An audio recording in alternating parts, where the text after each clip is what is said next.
Welcome home, brave heroes. I'm Ash, this is HQuest, and today I'm going to be designing a quest in HQuestBuilder. That's Squidge Monsters Online free hero quest building app that you can use right in your browser. And you can use this on your desktop or on your mobile device. I have with me the European English version of the HeroQuest quest book. Today I'm going to be working on my custom campaign, which is called the Skittering Horde. It is a remix of the first game system campaign. It's been done many times by many people. I would just like to edit. I'd like to edit this. Here we go. And we are going to remix it by introducing skaven all over the map. We're actually going to do a lot more than just that for this little campaign. This has nothing to do with my planned campaign, by the way, the one that I'm going to be distributing physically once it is done. That's a whole nother can of worms. I have somewhere here in my downloads something that I found. There it is. Monsters. Ah, crap. I couldn't find skaven.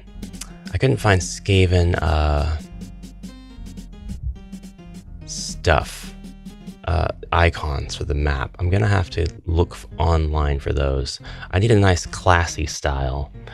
Something that meshes well with the old. Actually, there was an official skaven map icon. Because the icon was used in the classic White Dwarf quest. I can't remember the name of the quest now. Anyway, we're going to remix the trial, and I don't have skaven icons, so I'm going to have to use the regular monster icons for now. That's what I get for being very poorly prepared for this video. I think that what we're going to end up doing is creating quests a couple of times a week on the channel in this manner, and then each quest will probably take about 2 episodes. We might do one where we just recreate the map, talk about the different design mechanics, and then we'll do another one where we convert that to the altered version. If you'd like to enjoy this campaign, then I would encourage you to listen along to the quest notes and the design notes that I have while I'm recreating it. But obviously the rest of the campaign is going to have spoilers for the storyline that's associated with this campaign. It's not going to be just enter, oh, all the monsters are replaced by skaven variants. There's actually going to be quite a bit of an overarching theme of despair, where the good guys don't necessarily win in the way that good guys usually win. If you'd like to learn more about that, I'll talk more about it in this episode. We have the trial, which we are actually going to... We're going to change that to the tail. That's what we're going to do. It's Amalgam Ash. I'm the creator of this devilish quest. We're actually going to sign this Ash quest because that may be more appropriate. And then we need the narrative introduction. We don't have to put in the narrative just right now. Just yet. The wandering monster will be... We actually do not have a wandering monster specified for the trial, the European version of the trial. In this edition of HeroQuest, there is not a wandering monster. Interesting. I may need to refer to the rule book to see if this means there should be a specific wandering monster. But it goes orc, famir, zombie, famir, mummy, the blank map, famir, chaos warrior, and then mummy. Yeah, I would say that this quest does not have a wandering monster. There is none, so we can leave that blank. All right, we'll get into the map making now. The actual map that we're going to make. Let's design this by blocking off all of our map that's going to need this stuff first. That bug is still there where, bug is still there where when I push down to change the position of the blue square on the map as a cursor, the map icon selection screen also scrolls. So that's not great, but it's fine. We can work with it anyways. Crud. I wish it wasn't like that. Certainly there must be a letter. Yeah, okay, so there's a shortcut. It's the minus sign. That's the shortcut for this. So we're going to be able to just completely... it's not the number pad. That's important. There's a distinction there. Okay, we've blocked everything off that we need to block off. Let's see if we can gray this out. Yes, we can. Rock paint mode enabled. Spacebar to toggle. Cursor. Plus shift to quick draw. We can't click and drag. That's a bit of a bummer. We have to click each tile individually for this to work. That's okay though. That's okay. That's okay. So what have you guys been up to? How's the weather in your area? We just got done with a dummy thick heat wave where I live. Actually, it was a little bit back now, about a week. Only about a week, I guess. And energy's a little bit up for this video because I'm under some pressure to finish some things quickly. So I'm actually going to probably skip doing a lot of this stuff. No, I'll just finish it in. It's not going to take any time at all. Don't you worry though. We have all the time in the world to really finish this. And even if we don't have time to finish it, we are going to get as much as possible from the journey. That's the important part. That's what helps us when we feel like procrastinating. There's a lot of value in just taking the journey. And even something as banal as filling in rocks on a map can help you get your focus back. There we go. All of our stuff's been filled in. Let's grab the door tile. What's the shortcut for the door? D. Is it...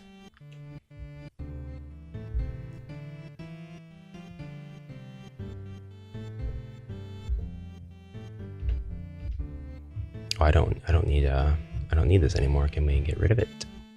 There we go. Yes. Let's place our doors. Oh, I blocked that in. That's not at all a that's not at all. Crap. That's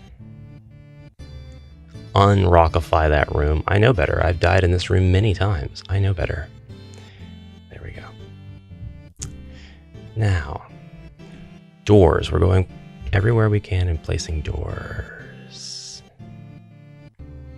And I got my headphones on. I'm listening to some music while I decorate. That's keyboard shortcut's not working for that. So I suppose it's going to be a click-a-thon, unfortunately. Now you'd think I'd have all of this memorized, and in fact there's one more place I need to fill in the rock walls, or two more little rooms here. But it's okay. It's okay.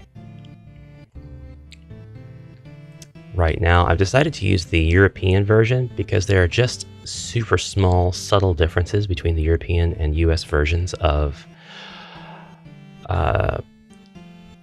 the trial. There's actually the entire game system book. There are actually many small differences between all of the globally released stuff. Hey, get off of there. Get off. And it was here that I learned that my wireless keyboard's battery had completely drained. I actually didn't learn about this until I was done recording the video, so there are actually no problems with HQuestBuilder at all. It was just my keyboard, and I did not realize it. Book shelf, no chest, because it's the EU version of the game. orc in the hallway. We do have a treasure chest out here. We do have a treasure chest up here. We do have an alchemist bench here, but that's not right. We have, of course, the weapons rack here. We have a Famir here. A Gobbo. An orc. Another orc here. And then the bookshelf is actually there. And the stairs. We can't forget the stairs. Is that... That is how they are positioned. Then, 2 more orcs in the room to the north. The north orcs. And kind of making a gamble on how to position this guy. That's technically the right place, but it's not the right orientation. So there we go. We have a goblin outside this door here. Actually really like the monsters in the hallways for the trial.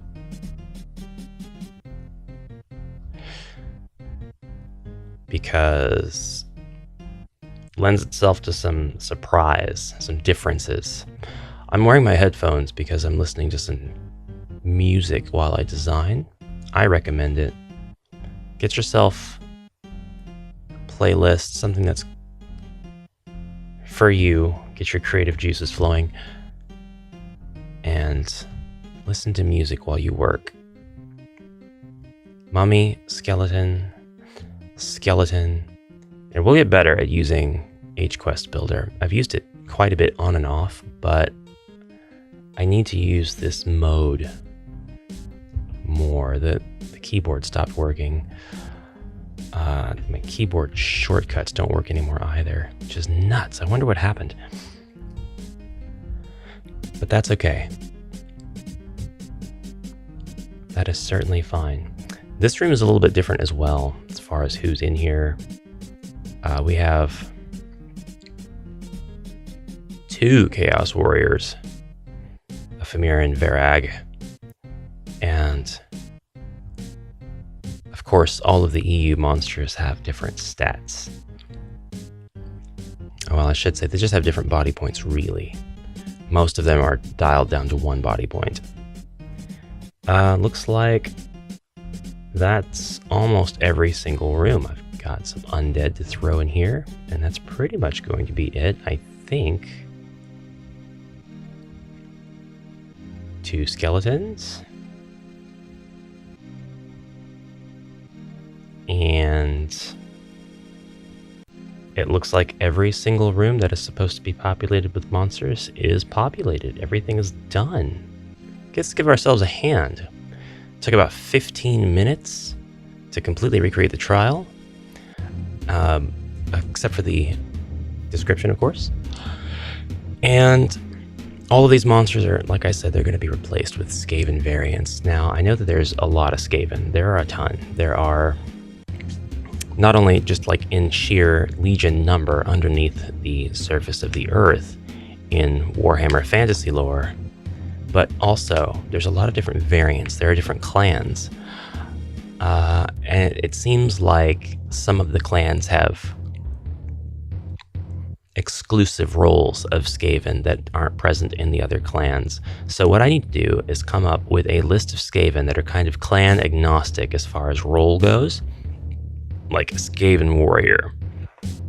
And then see if, like the other Skaven that I've heard of, the gutter runners, the pack masters, things like that, see if they are part of any specific clan. What I want to do is make sure that I don't reference a clan anywhere here. I don't want to reference the great the horned rat god. And I don't want to reference any specific chaos magic. I just want to keep it vague. I want to keep it the way HeroQuest was meant to be, in my opinion. Not firmly rooted in Warhammer, just loosely, sort of a pocket dimension of Warhammer.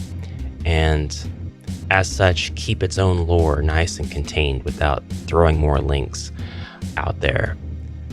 And it's just a fan campaign, so it shouldn't really matter either way, but it's something that I think would be good for those who want to play a campaign that is more HeroQuest integrity rather than a Warhammer quest. So anyway, the Skaven will be clan agnostic. They'll just be Skaven that are generalized, and we're going to create a campaign where your heroes, if you're Zargon, you may want to listen if you're planning on playing this as a hero.